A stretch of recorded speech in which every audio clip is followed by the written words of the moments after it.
Welcome back to the channel সবাইকে। আর যারা তোমরা আজকে আমাকে প্রথমবার দেখছো, হাই গাইস, আমি ঝলক চক্রবর্তী রাহাত দুবাই থেকে, আর আমায় তোমায় মিলেতে তোমাদের সবাইকে স্বাগত। তো আজকে তোমাদের সাথে আমি শেয়ার করব যে আমার রিসেন্টলি কী শরীর খারাপ হয়েছিল, কারণ আমার মনে হয় তোমরা আমার সাথে পুরোটাই জড়িত, তাই সবটাই ভালোটাও যখন দেখাই তখন আমার শরীর খারাপ লাগা সবটাই তোমাদেরকে জানাবো। তাই আজকের ভিডিওতে তোমাদেরকে সবটাই জানাবো।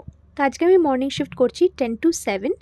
তো অফিস ঢোকার আগে ভাবলাম একটা চা নিয়ে নিই আর একটুখানি কুকিজ নিয়ে নিই, কারণ ব্রেকফাস্ট করে আসিনি। কালকে ডিনারটা একটুখানি হেভি হয়ে গেছিলো, তাই সকালে ব্রেকফাস্টটা স্কিপ করেছিলাম, একদম লাইট রেখেছি। তো এখান থেকে একটা পিনাট কুকি নিয়ে নিলাম আর 1 কাপ চা। এবার চা খেতে খেতে, কুকিজ খেতে খেতে তোমাদের সাথে গল্প করতে করতে সবটা জানাবো কি হয়েছিল। আজকে বিকেলবেলা আমি আর তন্ময় এক জায়গায় যাব, সেটাও তোমাদের সাথে শেয়ার করব। তো ভিডিওটা দেখতে থেকো। তো তোমরা যারা আমার পুরনো ভিউয়ার, তোমরা জানবে যে আমার চেন্নাই থাকাকালীন পিঠে একটা ব্যথা হয়েছিল। সেই ব্যথার জন্য ডক্টর দেখিয়েছিলাম, ফিজিওথেরাপি করতাম, তারপরে আই ওয়াজ অ্যাবসলিউটলি ফাইন। এবার কাট টু এখানে। কিছুদিন ধরে আমার খুব কোমরে ব্যথা মানে ইমেন্স পেন। আমি যখন দাঁড়িয়ে থাকছি বা আমি যখন হাঁটছি, আমি ব্যথাটা অতটা অনুভব করছি না, বাট যখন আমি বসছি আমার চোখ থেকে জল চলে আসছে, এত পেন। এবার কখন ডক্টর দেখাতে যাব সেটা নিয়ে ভাবছিলাম। ডক্টরের অ্যাপয়েন্টমেন্টও নিয়ে নিলাম। যেদিন আমার শরীরটা খুব খারাপ হয়ে গেছিলো সেই দিনেরই বিকেলবেলা ডক্টর অ্যাপয়েন্টমেন্ট ছিল আমার, যে আমি ডক্টর দেখাবো। হঠাৎ করে রিসেপশনে দাঁড়িয়ে থাকতে থাকতে মানে আমার এত পেন শুরু হয়ে গেছে যে আমি কান্নাকাটি শুরু করেছিলাম আর কি। এবার যেহেতু অফিসে আছি, সবার একটা রেসপন্সিবিলিটি তো থাকেই। সবাই খুব ওয়ারিড হয়ে গেছিলো আমাকে নিয়ে। সঙ্গে সঙ্গে তন্ময়কে ফোন করলো যে আমরা কি হসপিটাল ঝিলিককে এখান থেকে নিয়ে যাব, আমরা অ্যাম্বুলেন্স করে তোলা নিয়ে যাচ্ছি, আর নাকি আপনি আসবেন। তো তন্ময় বললো না, জাস্ট গিভ মি 10 মিনিটস, আমি 10 to 15 মিনিটসের মধ্যে আমি ঝিলিকের কাছে আসছি। কারণ তন্ময় খুব ভালো করে জানে এইসব সিচুয়েশনে আমি প্যানিক করে যাব ওকে না দেখতে পেলে। তাই ও সঙ্গে সঙ্গে চলে এলো আর আমাকে সঙ্গে সঙ্গে ডক্টরের কাছে নিয়ে গেল, হসপিটালে এমার্জেন্সিতে নিয়ে গেল। এমার্জেন্সিতে নিয়ে ডক্টর দেখলো, এক্সরে করলো। এক্সরে করে দেখা গেল যে কোমরের যে মাসেলগুলো হয় সেটা ইউজুয়ালি একটু ট্যাড়া ব্যাকা হয়, বাট আমার মাসেলগুলো একদম স্ট্রেট। তো এটার কারণ কি? এটার কারণ হচ্ছে কন্টিনিউয়াস আমি দাঁড়িয়ে থাকি।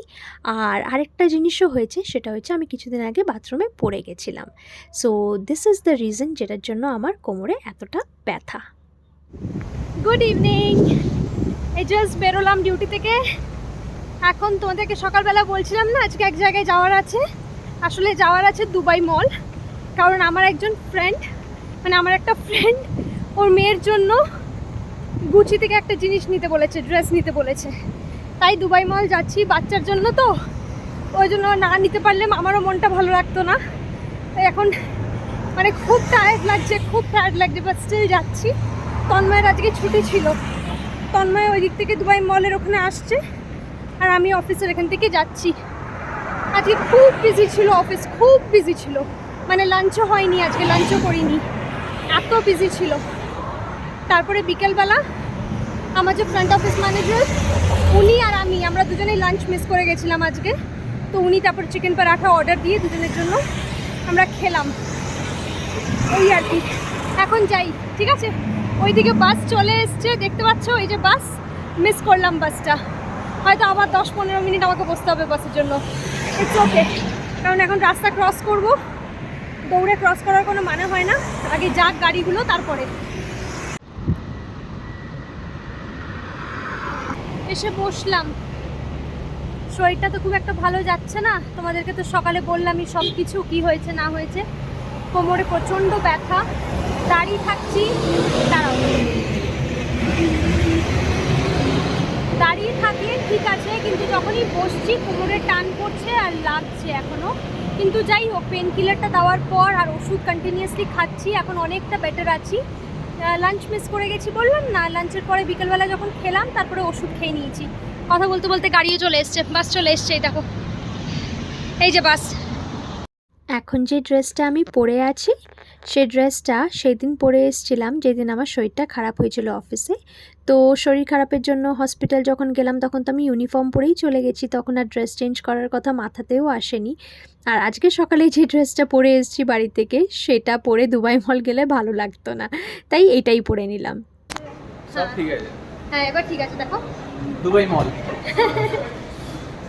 ওরও ঠান্ডা লেগেছে, সর্দি লেগেছে, নাক টানছে। একটু একটু ঠান্ডা লাগে, বেশি লাগে না। তুমি এত লম্বা, তোমাকে ধরতে গেলে আমি আমার মুখটা কেটে যাচ্ছে। খুব মজা পেয়েছে, খুব মজা পেয়েছে সত্যি। ওই তো বুর্জ খলিফা দেখা যাচ্ছে, এবার দুবাই মল ঢুকছি। সেই জানুয়ারি মাসে এসেছিলাম, তখন ঠান্ডা ঠান্ডা ছিল। ছিল। হ্যাঁ গরম গরম। এখন গরম গরম। কালকে শ্যাম্পু দিয়েছি, তা আজকে দেখো পুরো তেল তেল হয়ে গেছে। দুবাই মল এখান থেকে 1 কিলোমিটার দূর।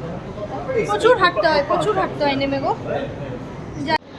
ঢুকে গেছি আমরা, এবার দেখতে হবে গুচিটা কোন ফ্লোরে আছে। শরীর খারাপের পর আমি 2 দিন সিক লিভ নিয়েছিলাম। সিক লিভ নিয়ে ঘরেই ছিলাম। হসপিটালে ওরা আমাকে ইঞ্জেকশনও দিয়েছিল, পেন কিলার ইঞ্জেকশনও দিয়েছিল, প্লাস ওষুধ এখনও চলছে। যাই হোক, এখন আমি অনেকটা ভালো আছি।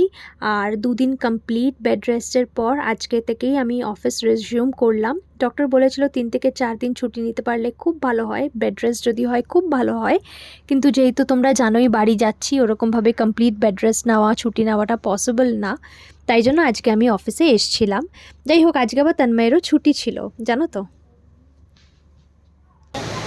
দেখানোর জন্য ঝর্ণা, ঝর্ণা দেখানোর জন্য এনেছো? হ্যাঁ ও ঝর্ণা দেখানোর জন্য, ঝর্ণা দেখানোর জন্য।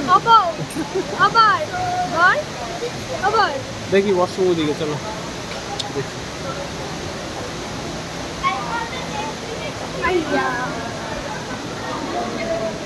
যাবো আগে একটু ওয়াশরুম। অলমোস্ট আমাদের কাজ হয়েই গেছে, এবার একটু খিদে পেয়েছে, বসে খাবো ব্যাস। কারণ আজকে তো আর বাড়ি গিয়ে রান্নার কোনো সিন নেই, কালকে আবার আমার মর্নিং শিফটই আছে। কোন দিকে আছে বললো বাবা? এদিকেই তো। আচ্ছা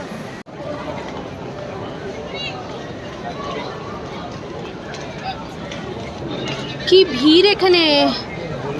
একটা শো 15 মিনিট পর পর হয় না বাবাই? কটা বাজছে?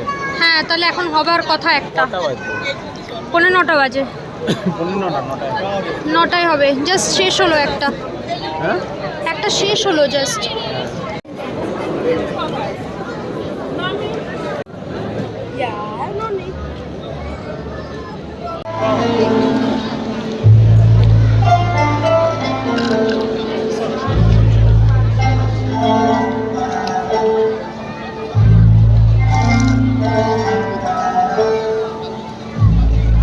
আমাদের এখানে কেনাকাটি হয়ে গেছে। আর দুবাই মল এসছি যখন, তাহলে বুর্জ খলিফার ফাউন্টেন শোটা দেখবো না, এটা হয়, তাই ওটাও একবার দেখে নিলাম। আর বাড়িতে কল করে বুর্জ খলিফা দেখালাম আজকে মা বাবাকে। আজকে এখানে ওয়াইফাই কানেক্ট করে মা বাপিকে বুর্জ খলিফা দেখালাম, ভালো লাগছে। তো আজকের ভিডিওটা হয়তো একদম ছোট্ট হয়েছে, তোমরা বুঝতেই পারছো শরীরটা খুব একটা ভালো যাচ্ছে না, তাই নিজেকে খুব একটা বেশি স্ট্রেস দিচ্ছি না। তো যাই হোক, আজকের ভিডিওটা যদি তোমাদের একটুখানিও ভালো লেগে থাকে তাহলে অবশ্যই করে লাইক, কমেন্ট, শেয়ার, সাবস্ক্রাইব করে পাশে থেকো। আমি ওয়াশরুম থেকে এলাম, এখন ও গেছে, এবার যাবো বাড়ি। বাড়ি গিয়ে সোজা ঘুম দেবো। যেটুকু খেলাম খাওয়াতে হয়ে গেছে, আর কিছু খেতে ইচ্ছে করছে না। আজকে খাওয়াটাও একদম মানে হালকার মধ্যে হয়েছে আমার, মানে খুব একটা বেশি কিছু খাইও নি। যাই হোক, এখন যেটা খেলাম বেশ পেটটা ভরে গেল, এবার বাড়ি যাব, গিয়ে ঘুমোবো। আর ভালো লাগছে না, সেই সকাল থেকে চলছে। ঠিক আছে, চলো আবার খুব শিগগিরই দেখা হবে অন্য একটা ভিডিওর সাথে। এবারে প্যাকিং করব, সব কিছু প্যাকিং বাকি আছে, এখনও কিছু প্যাকিংও করিনি। আর বেশি দিন সময় নেই, একদমই চলেই এলো।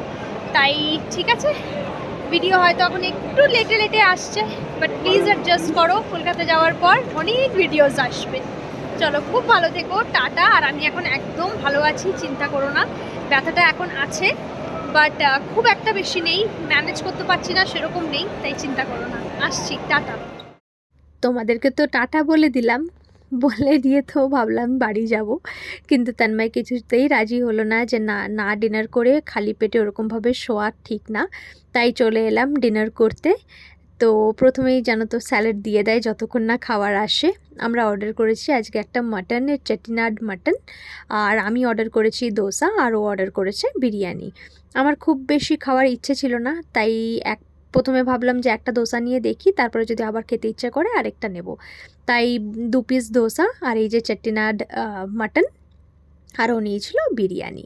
এরকমভাবেই গল্প করতে করতে কাটলো আজকে আমার দিনটা। তোমাদের সাথে সবটাই শেয়ার করলাম। ভিডিওটা ভালো লাগলে অবশ্যই করে লাইক করো, কমেন্ট করো, শেয়ার করো, আর পাশে থেকো। অনেকটা ভালোবাসা, আর আমার শরীর এখন অনেকটা ভালো আছে, ডু নট ওয়ারি। ঠিক আছে, আবার পরের দিন দেখা হবে খুব শিগগিরই অন্য আরেকটা ভিডিওর সাথে। খুব ভালো থেকো, টাটা।